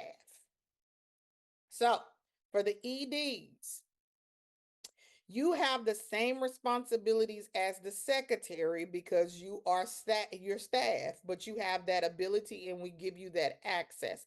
That's why it's important that this is a person that must be approved by the national board, because we must determine that the branch is paying taxes on this person, that you also have enough funding coming in to pay this person before we actually have you put an employee. Now, some of you might have administrative staff or just regular staff, but executive directors are different. Executive directors, I'm going to tell you, your number one responsibility is to raise funds for the unit, is what you should be doing.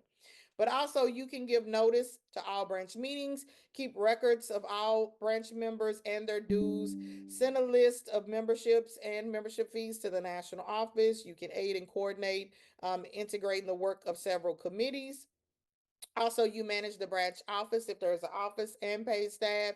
You supervise annual membership campaigns, interview if there's any complaints or someone's filed a complaint, you investigate it. Here you're going to see you represent the branch at meetings with other organizations when it's approved by the executive committee. You discharge other duties that may be assigned to you by the executive committee, and you keep the president and CEO informed of all events affecting interest and ethnic minorities in the vicinity of your branch. Now, I kind of touched on this earlier, but I just want to hit on it again. The relationship between the branch and the youth. And so here it's important to understand that yes, youth councils are a separate entity, but that does not mean they're just out on the island by themselves. So we want to make sure you understand that yes, while each affiliate has an independent status from the other, they should be working together.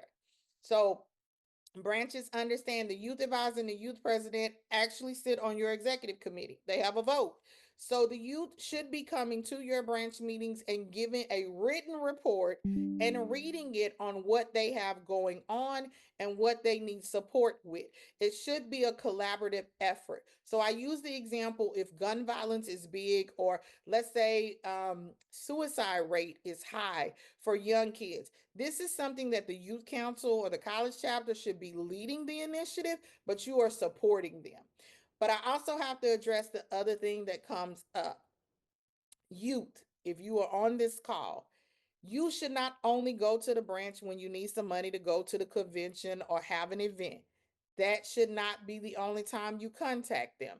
But now, my season members, y'all should not only contact these kids when you need them to hold the door open at the Freedom Fund dinner, or you need to put their faces on a flyer to get some money from a fund. That should not be the relationship either. This should be us working together on a collaborative effort. Okay? So I'm gonna clarify that. Don't think just because you see that they doing things and you think they trying to come for your seat, you're not gonna include them. Because let me tell you something, these kids are smart. I said something happened after COVID that these kids just got real smart. But what you want to do, if you're struggling with your website, your social media, all of that, get one of these young kids. If they can come in here and get it done in 10 or 15 minutes. And then now you got something you needed. As leaders, we should know what our deficits are and build people around us that can lift us up. My team knows I brag about the team that I have built because each one of them feel what one of my weaknesses is. And I don't think any less of me by them doing that. I am happy because we can get more done instead of me sitting here and not saying I can't do something and waiting for no one else to do it because now I'm worried about who gonna say no. If y'all struggling with social media or something else, get one of these young kids come up in here and do it. We have to figure out how to bridge the gap. This organization cannot make it another 116 years with the same people sitting at the table and we don't invite new people to the table. We are not saying that you must leave the table, but you must have a different seat at the table to be able to tell them what they should be looking at. Teach them the history. I cannot stress enough. Community centers are no longer open the way they used to be. So if you didn't have a grandparent rounded in this organization, you don't know what the NAACP is. We did a survey and it was so surprising that in that survey, one of the people said, I really wish the NAACP would tackle education, help. We do. But that means no one knows our story because they don't think that. They interviewed another 20-some-year-old young lady, and she said her impression of the NAACP was that they show up to the pool party in a three-piece suit. Well, I don't know that NAACP. But obviously, that is the perception that we are putting out there in places. So we got to change that. No one knows who we are. What is the NAACP in 2025? We have the pen to write our own story, but we got to tell it. We no longer have grandmothers sitting around that can pass down the history. We no longer have community centers that are open to be able to service our youth. The books are no longer in the school. So it now is the responsibility of our branches to share our history so people understand how relevant the NAACP is. So I can tell you I have 3 minutes and we are almost at the end. So I'm doing good. I'm doing better than I thought on time. Now, these are your standing committees. This is real simple, guys. All of the work is done in the committees, okay? Yeah, somebody said 2 hours went by fast. It does. Y'all don't understand how fast it go by me because I can't even get to half these notes I got on a piece of paper. That's So why they need to come in person. that's exactly why you need. Imagine what we could have did in person, y'all. We would have had some fun, but nevertheless. So these committees are designed the way they are, but your committee chairs must be rooted in your community, okay? So your education chair, they need to be attending school board meetings. They need to be connected with everything going on in your unit. Your health chair should be looped in with the health department, the hospitals, finance chair. I want you to go out. You need to know about every bank y'all got in the community. They should be the subject matter experts because, again, what's going to happen is these are the folks that are going to bring the work into the branch and push out the resources. So here's going to tell you the work of the NAACP is done by standing committees, not in your general membership meeting.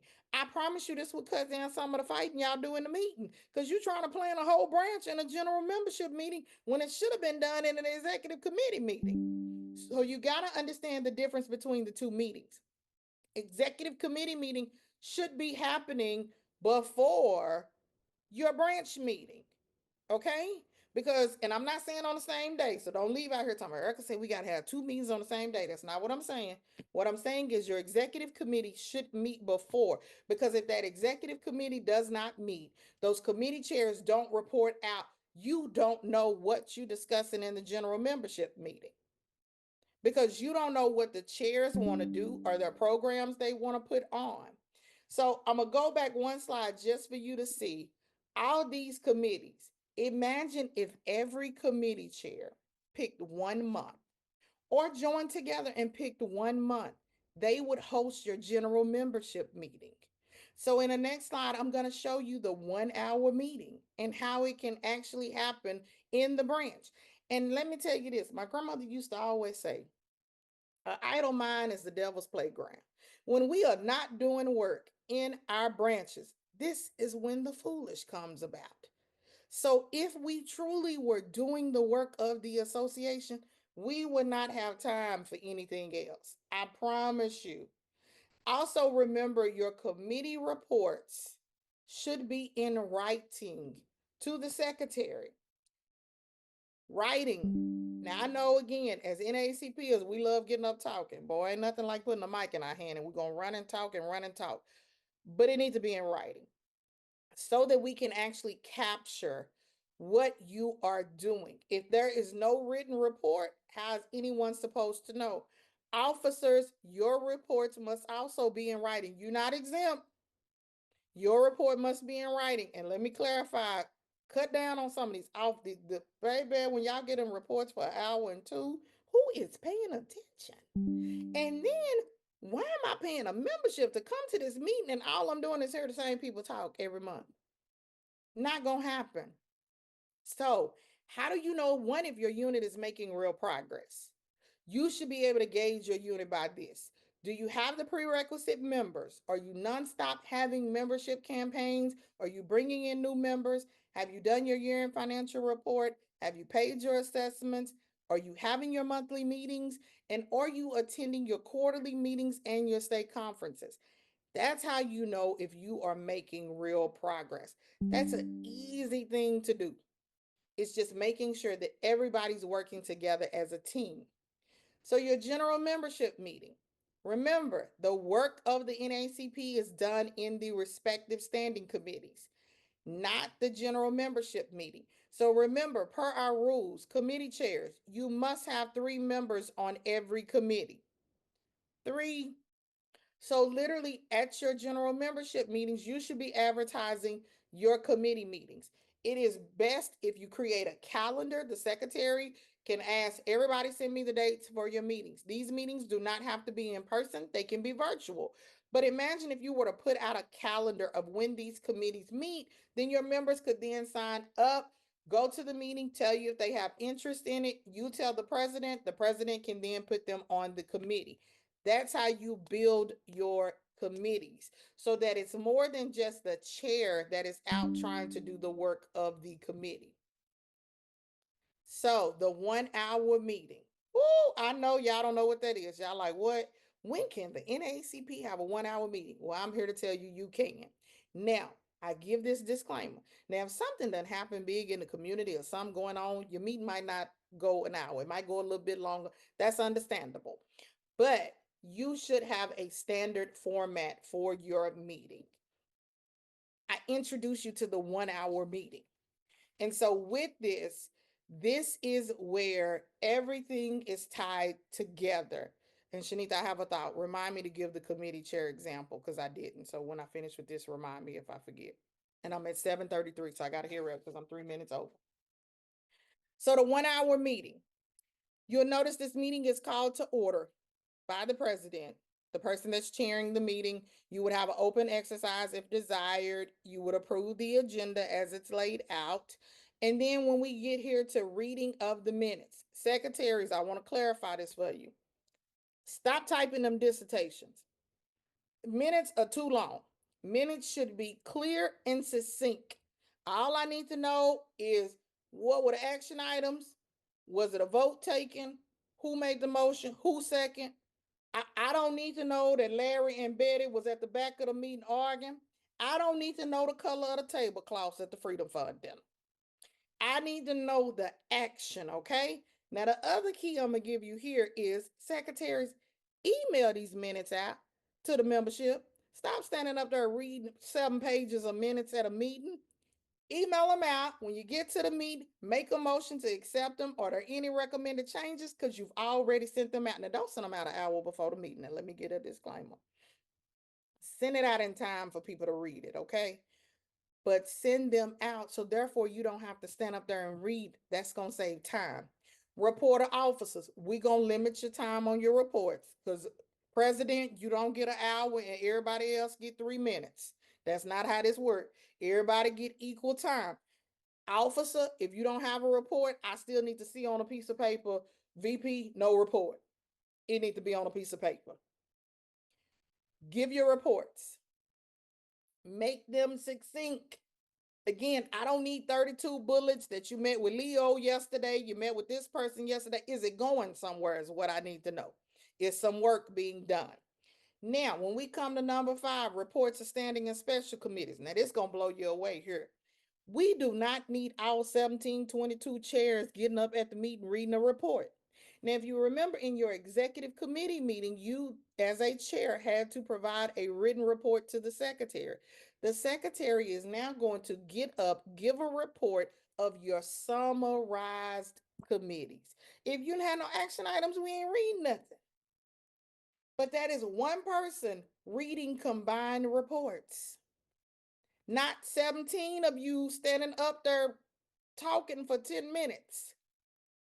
We cut time there. You're going to then do your unfinished business, your new business. We're going to do announcements because, Shanita, you know they got to announce that the Freedom Fund going to be next month. And somewhere under new business, you done already started planning the Freedom Fund for next year. Y'all know that's what y'all do. Now, I need y'all to get away from that Freedom Fund. Keep having that dinner because I like coming and eating that chicken.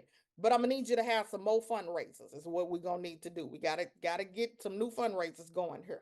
But we got announcements. Now you're gonna see number 9 says program. Well, then guess what that is? Each committee chair selected a month to bring in a guest speaker. Okay? They brought in somebody from the community. So this is how you draw new people to the branch. Let's say your let's say your finance chair got somebody from Wells Fargo to come in and do a first time home buyers presentation to the branch. Now, notice we had them at number 9 because, see, we don't need them in our business. Okay. So, we're going to conduct all our business. We're going to delay the time that we invite them. Meeting start at 6 p.m. We're going to tell them come about 6:30. They give us 30 minutes to get through all this because we don't want everybody in our business. So, we're going to delay the time that they come. Now, they gonna give this program. It's gonna be fabulous. Somebody is gonna be in the room that is not a member. They gonna leave. They're gonna tell somebody else. Do you know I went to the NAACP meeting and girl, I didn't even know, but they had Wells Fargo there, and I was thinking about buying a house. They now helping me get a house. That person gonna tell somebody else. Here you have how you build your membership. You build it by having programs and initiatives that are tied to your community. So every committee chair should be hosting a different meeting, but you are bringing in a speaker. It is bringing in resources that you are sharing with the community. That's what you're doing. Not just having the same people at the meeting talk, because now you're going to bring in new people. And then you're going to close out your meeting and you're going to adjourn. That's how it happens. But if you're questioning why is your membership dropping, why is nothing happening, it's your perception in your community.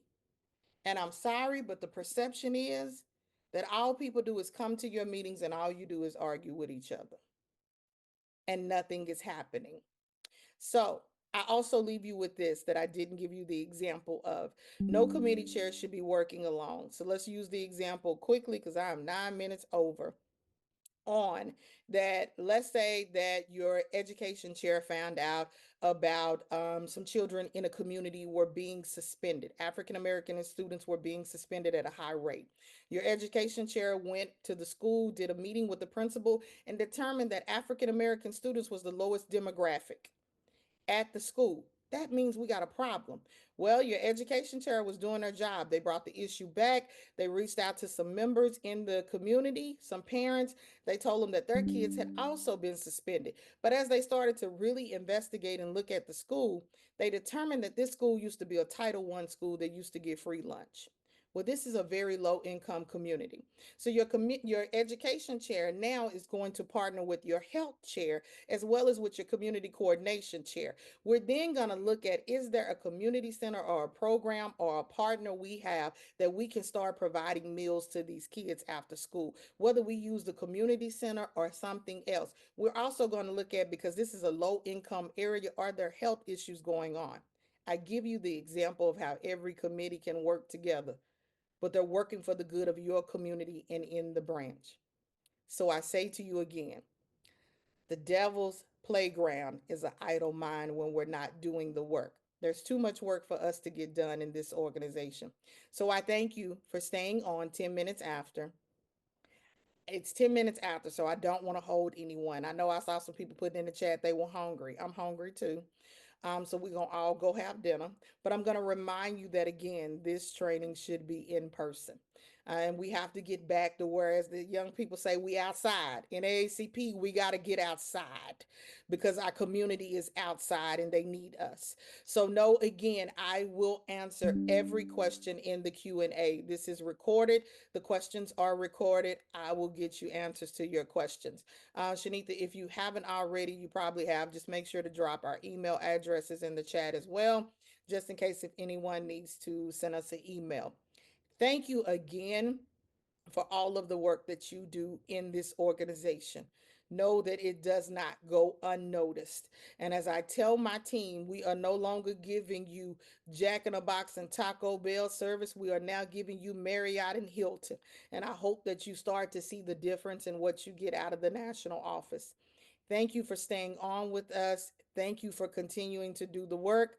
And I look forward to seeing everyone in Charlotte, because all roads lead to the national convention. Thank you and have a good night. Got my boots on the ground. Fast, please. I hope you got good knees, cause we gon' get it up. Everybody's dancing to that juke joint. Love. Hold on to your wig. Hold on to Recording stopped. Help us in that building, y'all.